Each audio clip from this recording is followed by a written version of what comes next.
ரயிலை தூக்கி செல்லும் விமானம் கேட்பதற்கு ஆச்சரியமாக தோன்றும். இந்த யோசனை வருங்காலத்தில் உண்மையாக போகிறது. EPFL என்ற சுவிட்சர்லாந்து பல்கலைக்கழகத்தைச் சேர்ந்தவர்கள் இதற்கான மாதிரியை உருவாக்கியுள்ளனர்.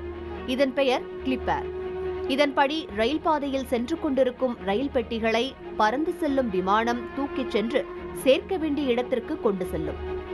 ஒரு நேரத்தில் 3 பெட்டிகளை இந்த விமானத்தினால் கொண்டு செல்ல முடியும். பயணிகள், சரக்குகள், கச்சா எண்ணெய் போன்றவற்றை இந்த விமானங்கள் எடுத்து செல்லும். இந்த விமான மாதிரியின் மூலம் ரயில், தரை மற்றும் வான்வழி போக்குவரத்தை ஒருங்கிணைக்கும் முறை சாத்தியமாகும் என்று எதிர்பார்க்கப்படுகிறது. இதுபோன்ற விமானங்களுக்காக இப்போது ஏர்போர்ட் இருப்பதை போன்று வருங்காலத்தில் ஸ்கை ஸ்டேஷன் என்பவை அமைக்கப்படும்.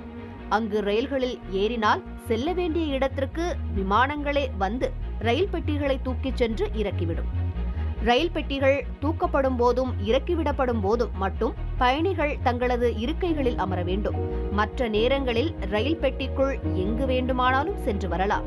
தற்போதுள்ள ரயில் பெட்டிகளைப் போல் இல்லாமல் சக்கரங்கள் இல்லாத பெட்டிகளாக இவை இருக்கும்.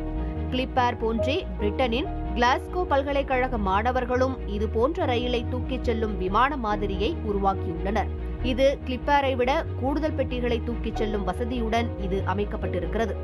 இந்த பறக்கும் ரயில்கள் நடைமுறைக்கு வந்தால் விமான நிலையத்திற்கு காரில் செல்வது, விமான நிலையத்தில் காத்திருப்பது போன்ற பயண நேரங்கள் மிச்சமாவதுடன் செல்ல வேண்டிய இடத்திற்கும் நேரடியாக சென்று சேர முடியும்.